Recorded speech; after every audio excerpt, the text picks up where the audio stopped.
continuación, la doctora Jimena Castañeda, que nos va a dar la conferencia ABC de los virus, desde la meningitis hasta la neuritis. La doctora Jimena es médica internista e infectóloga del Hospital Universitario Mederi y de la Clínica de la Mujer de Bogotá, y además trabaja en el programa Vivir Plus VIH Virrey Solís. Tiene la maestría en VIH de la Universidad Rey Juan Carlos y además tiene maestría en investigación clínica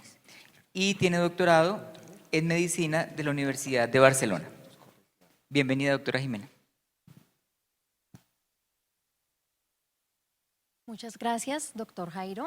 por tan linda presentación, y bueno, a todos ustedes muchísimas gracias por su asistencia. El título de esta conferencia es el ABC de los virus, desde la meningitis hasta la neuritis. Conflictos de interés ninguno, y comienzo con esta frase que creo que nos recalca los dos últimos años, de Albert Schweitzer, médico franco-alemán, que se gana el premio Nobel en el año de 1952 de la paz y que dedica su vida a darle reverencia a la vida. Y la frase es: la felicidad no es más que buena salud y mala memoria. Comenzamos con las generalidades de los virus, que tienen principalmente afectación a nivel del sistema nervioso central, donde por su baja sospecha frente a los clínicos, pues se hace un reconocimiento tardío, y esto pues se debe principalmente a que casi siempre pensamos en los procesos infecciosos bacterianos, posteriormente van incluso los paraneoplásicos, las enfermedades autoinmunes, pero se nos olvida que los virus en la actualidad y desde el año de 1962, cuando se describe la primera infección por enterovirus en California y que compromete en un paciente haciendo una meningoencefalitis, comienzan a jugar un papel importante. Definitivamente las técnicas diagnósticas al momento del día de hoy han venido cambiando, siendo la técnica molecular en estos momentos un gol estándar de complemento frente a la clínica, los cultivos, el estudio del líquido cefalorraquídeo, que nos permite tener una aproximación mucho más certera para generar tratamientos dirigidos de manera más temprana y por ende que sean costo efectivos. Hay que tener en cuenta que los procesos infecciosos a nivel tanto del sistema nervioso central como a nivel periférico pueden tener una clínica inespecífica, desde una simple cefalea, náuseas, fotofobia, molestias a nivel del ruido, pasando por convulsiones, seguido de alteración del estado de la conciencia, desde una alteración mínima del estado de la conciencia e incluso coma y hasta llevar a la muerte. La epidemiología es muy amplia, existe un subregistro de estas patologías debido a que no en todas las partes del mundo se poseen las técnicas diagnósticas ni la capacidad instalada de poderlas realizar. Asociado a estos tienen una ubicación donde los países en el trópico y principalmente lo que es el sudeste asiático juegan un papel importante como lugares endémicos, epidémicos de estos virus, y una relación con la temporalidad, relacionada principalmente con dos estaciones, lo que es el inicio del verano y finalizando el otoño. Y tienen una circulación que puede ser epidémica o esporádica dependiendo del lugar donde se presente. Una asociación importante es del huésped, no es lo mismo que sea un huésped inmunocompetente versus un huésped inmunocomprometido. La incidencia es de 12.6 personas por cada 100.000 habitantes anuales, de las cuales 9 personas por cada 100.000 habitantes son principalmente población pediátrica definida menores de 9 años. Y la etiología se ha dividido en 3 grandes síndromes. La etiología viral es la parte aguda y subaguda, el síndrome de encefalomielitis aguda diseminada, principalmente conocido como ADEM, y la condición parainfecciosa, que se puede desarrollar incluso de manera crónica y tardía posterior a una infección viral. Hay que tener en cuenta que se han venido presentando cambios epidemiológicos, principalmente viendo por los cambios climáticos, donde hay transmisión de artrópodos, donde previamente había lugares donde no se había reconocido la enfermedad, principalmente el más reconocido pues el virus del Zika, pero también ha habido una disminución e incluso casi desaparece acorde a la vacunación, teniendo en cuenta pues que hay lugares en el mundo donde sigue siendo esta ineficiente, por ejemplo para polio, pero que sí logran generar un impacto a nivel de la presentación y desenlaces clínicos. que tener en cuenta que en los procesos infecciosos a nivel del sistema nervioso central, entre un 40 a un 50% de estos son siempre identificados por virus. El diagnóstico se debe basar principalmente en 4 pasos. El primero es usted evalúe el estado inmunológico del paciente. ¿Es un paciente neutropénico? ¿Es un paciente inmunocompetente? ¿O es un paciente que presenta alteraciones a nivel de las células B, de los linfocitos T, o presenta alteraciones en las inmunoglobulinas? Posteriormente,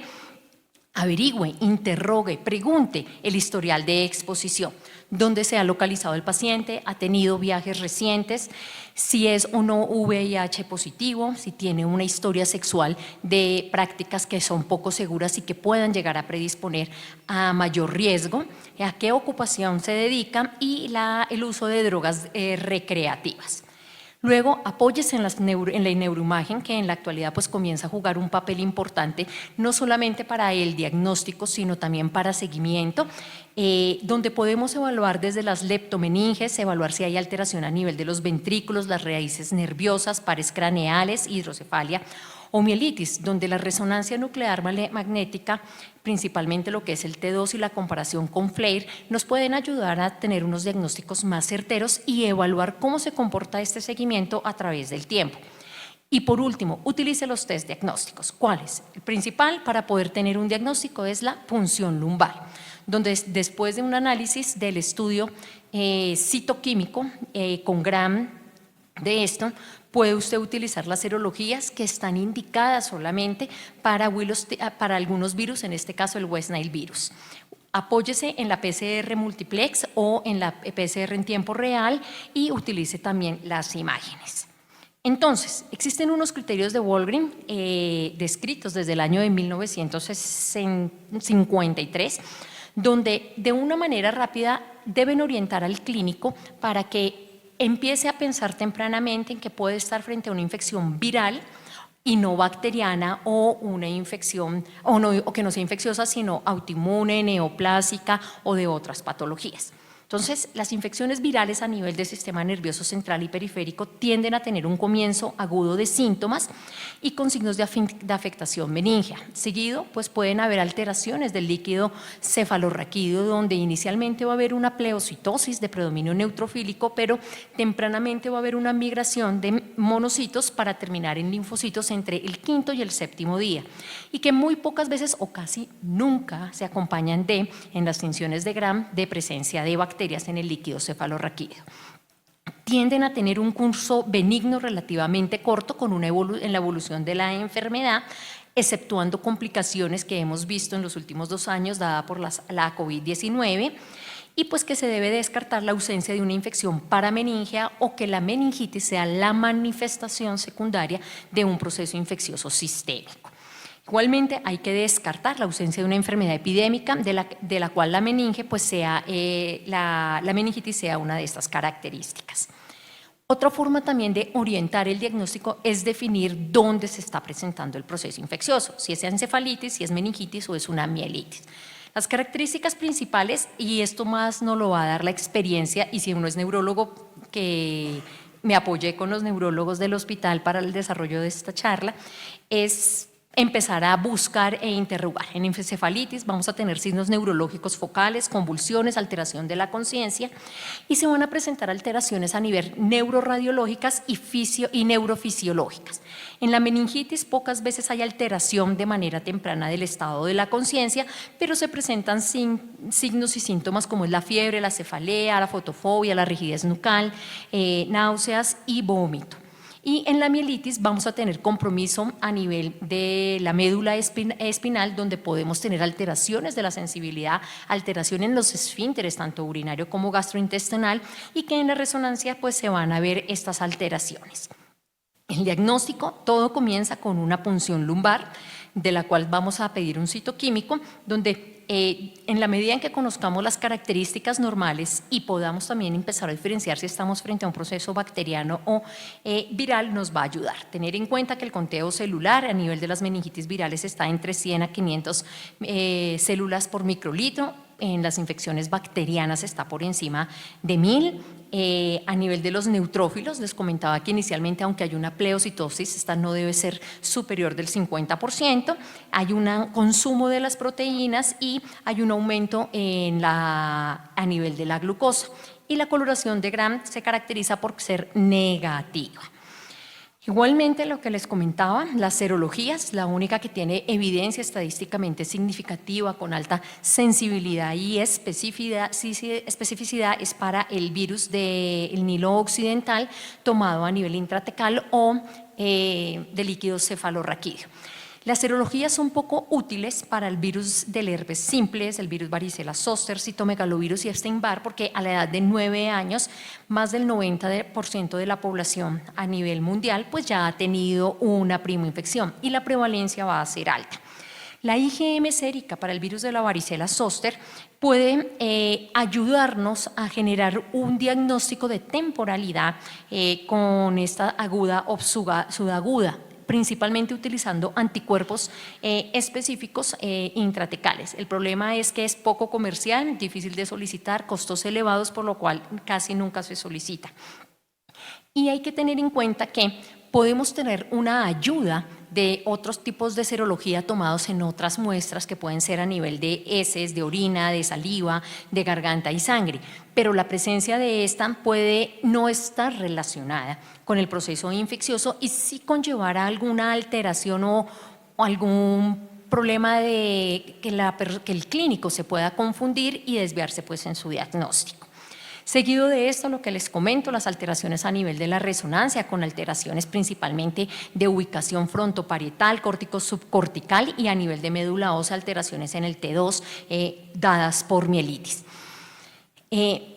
Y con esto, pues, lo que debemos buscar es hacer la sumatoria de vectores, donde en la medida en que yo tenga una muy buena historia clínica, un buen examen físico y lo pueda sumar a unas técnicas moleculares con serología e imágenes, vamos a tener un resultado casi certero en aproximadamente entre un 75 y 90%.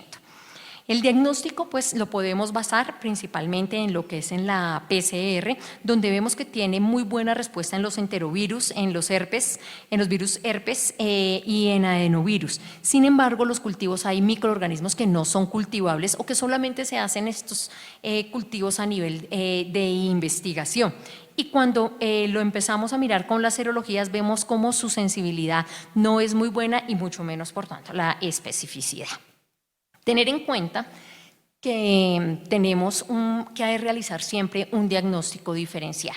donde lo que son las meningitis bacterianas juegan un papel importante y es el primer diagnóstico diferencial que debemos tener. También asociado a que existen otros patógenos que pueden producir no solamente síndromes neurológicos de manera aguda y subaguda, sino incluso crónica, como son la meningitis por Listeria monocitógenes, Mycobacterium tuberculosis, Treponema pálido, Brucella, Cryptococcus, Coxiella y Rickettsia. Igualmente las infecciones parameningias que quedan parcialmente tratadas o las diseminaciones carcinomatosas de algún primario a distancia, como son la meningitis carcinomatosa. Igualmente existe la meningitis secundaria, que se relaciona principalmente con la sarcoidosis, la enfermedad de Behçet y el síndrome de uveo meningítico, y pues las enfermedades autoinmunes, principalmente tratadas por, como puede ser la parte lúpica o las metabólicas. Y no olvidar que hay medicamentos de alto consumo y de consumo frecuente, como son los AINES, que pueden producir de una manera subaguda y crónica signos y síntomas parecidos a una meningitis infecciosa. Las siguientes diapositivas voy a hablar de los principales virus que producen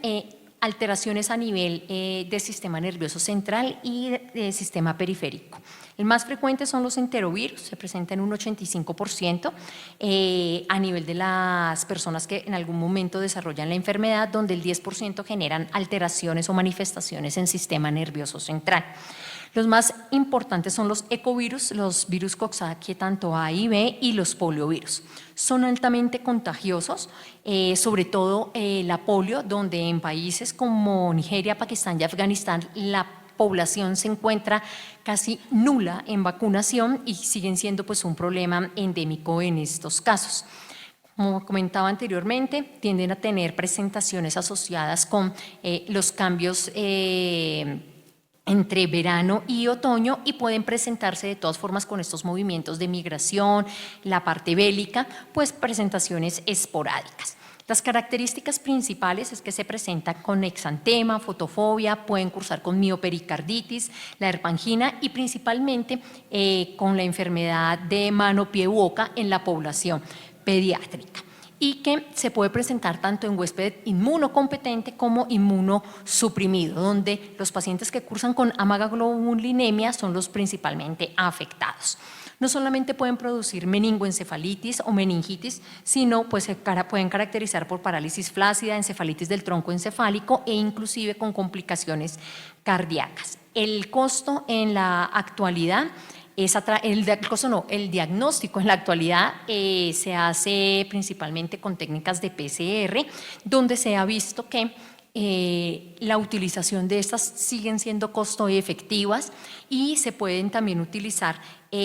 otras técnicas. Sin embargo, el ir a buscarlas de manera distal, como por ejemplo son cultivos de heces, solamente sirven para estudios epidemiológicos que se llevan sobre todo en infecciones por polio.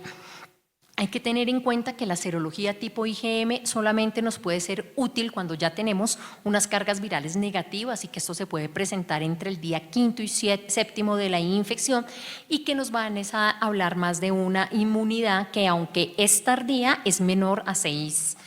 semanas. De los enterovirus sabemos que no existe un tratamiento antiviral efectivo. Está el pleconaril, que al día de hoy no ha tenido aprobación de la FDA, y lo que ha demostrado este antiviral es que produce una duración más corta de la sintomatología cuando se está cursando con una meningitis por enterovirus y que no es útil en sepsis. La ribavirin se ha utilizado de manera experimental, no tiene tampoco en estos momentos ninguna indicación, y para pacientes que están con agamaglobulinemia o neonatos con sepsis, pues el uso de las inmunoglobulinas puede ser de gran ayuda. Sigue siendo no el gol estándar, el as bajo la vacunación para aquellas patologías donde se dispone en estos momentos, y pongo aquí de ejemplo la polio, y pues sabemos que vienen a futuro pues vacunas principalmente para enterovirus, el serotipo AV71, que en el año 2008 fue causal de una epidemia en China con más de 490.000 pacientes infectados y una mortalidad cercana al 7%. Seguimos con el virus del herpes simple, donde pues de estos tenemos varios tipos que pueden ser epidémicos y antigénicos, donde el virus herpes tipo 1 se caracteriza más por presentar y producir encefalitis en neonatos principalmente, y el virus herpes tipo 2, quien lo creyera, pega el salto que todos tenemos. Uno tiene el concepto de tipo 2 es algo de transmisión sexual, de genitales, puede producir meningitis y mielitis. Tienen una distribución mundial con contacto directo con las secreciones, y vemos que el virus herpes simple tipo 2 es causal también de las meningitis asépticas. La ubicación tienden a ser la del tipo herpes tipo 1 a nivel de los ganglios del trigémino con compromisos de pares craneales, produciendo una encefalitis, y la del tipo 2 son ganglios sensoriales a nivel sacro que pueden producir por continuidad meningitis, pero alteraciones neurológicas principalmente como las mielorradiculopatías de predominio sacro. Hay que tener en cuenta que la ubicación a nivel del sistema nervioso central va a ser temporal o prefrontal principalmente.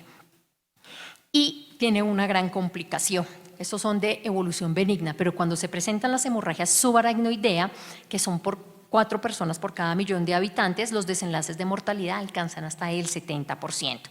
Y se ha visto a través del tiempo que pueden producir secuelas como es el deterioro de la memoria verbal y no verbal, alteración de la memoria anterógrada, alteraciones en la personalidad y en comportamiento que empiezan a estar frontalizados, anormalidades en el comportamiento, anosmia y epilepsia. Hay que tener en cuenta que cuando se presentan estos procesos infecciosos, hasta en un 90% es por virus herpes tipo 1. Y de predominio tanto en neonatos o incluso en personas mayores de 50 años. No tiene diferencia ni predilección por un género. Hay que recordar que hasta un 20% de las personas que desarrollan encefalitis con cursos cortos pueden presentar en los siguientes 5 años hasta 10 episodios de meningitis con recuperación espontánea. y el diagnóstico pues se hace a través de técnicas moleculares como es la PCR y búsqueda pues de la parte viral. Seguimos con un virus antes de la pandemia muy atendido, ahora desatendido, que es el Zika, donde pues ha tenido migración a través de la faz de la Tierra, inicialmente descrito en África, India y Asia Oriental, y pues hace 3, 4 años hacia atrás, pues determinación y presentación a nivel de Latinoamérica, exceptuando México. Las características clínicas principales de este es la presencia de fiebre, de rash, de conjuntivitis no purulenta y de las mialgias. Sin embargo, pasado un determinado tiempo se encontró, hice la descripción a nivel de Brasil de alteraciones dadas de microcefalia. Esta es una reconstrucción en tercera dimensión y presencia de ventriculomegalia, agenesia del cuerpo calloso y microcalcificaciones con alteración de la relación córtico-subcortical. Por último, y no siendo el menos querido, tenemos la COVID-19, donde pues sabemos que este puede presentar y tiene 3 características: la neuroinvasión, la capacidad del virus, que tiene el virus de entrar a las neuronas, el neurotropismo, de infectar no solamente las neuronas, sino las células guía, y la neurovirulencia, que se caracteriza por llegar a presentar a largo plazo enfermedades que pueden ser neurodegenerativas. Las principales características clínicas es la cefalea y el mareo, entre un 16 y un 13% respectivamente, anosmia, hipogeusia, pero comienzan a aparecer reportes en los últimos 2 años de algunas manifestaciones que no se veía. La primera y la más frecuente son los eventos cerebrovasculares, en una incidencia que va entre el 2 al 17%, principalmente dadas por eventos cerebrovasculares isquémicos, pero comienzan a jugar lo que son los factores de la activación de la vía del fibrinógeno,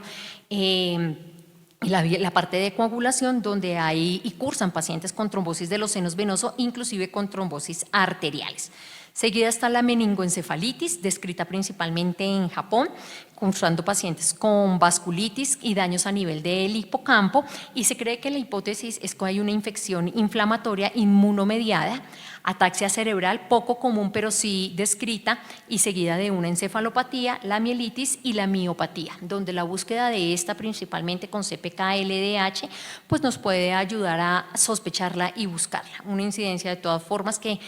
con unos valores en porcentajes pues de un extremo al otro. El tratamiento, como vemos, no ha variado, siguen siendo el aciclovir, valaciclovir, en algunos casos el foscarnet, la primera elección, y el oseltamivir para la influenza. Sin embargo, pues el buscar terapias preventivas o incluso hasta profilaxis en el momento la evidencia no soporta este uso. Pero sí es algo importante y que no solamente hace parte de los programas de uso adecuado de los antibióticos y antivirales, sino debemos saber también parar y cuándo suspender estos antivirales. La primera recomendación es cuando tengamos una PCR negativa en líquido cefalorraquídeo para el ADN del virus herpes simple dentro de los 3 a 7 días posteriores al inicio de los síntomas y ausencia de cambios en la resonancia que sean compatibles con una hemorragia subaracnoidea, o que hayan hallazgos negativos en el líquido cefalorraquídeo para el virus varicela zoster con ausencia de ampollas y cambios en la resonancia magnética secundaria a una vasculopatía por el virus de la varicela zoster, o que se confirme otra etiología, bien sea bacteriana, en una enfermedad autoinmune o una manifestación paraneoplásica.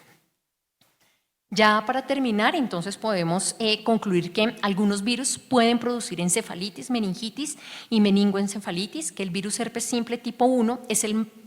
virus más frecuente productor de encefalitis no epidémicas, que los enterovirus y el virus herpes tipo 2 son los agentes más frecuentes causales de meningitis, que las vías de infección pueden ser diversas, van respiratorias, entéricas, transcutáneas e incluso de transmisión vertical descrita ya en el virus de la Zika, que la profilaxis activa y pasiva y principalmente definida por vacunación solo está disponible para algunos virus, pero hay varias empresas o parte de la industria farmacéutica que viene trabajando en no solamente ofertar una vacuna, sino así como tenemos la pentavalente con un solo pinchazo, tener un cubrimiento para varias patologías infecciosas, y tener en cuenta que las técnicas moleculares juegan un papel diagnóstico, no solamente que se convierte en que sea costo efectivo en la toma de las decisiones, sino en poder disponer de los recursos económicos de cada país. Con esto termino. Muchísimas gracias a todos ustedes por la atención.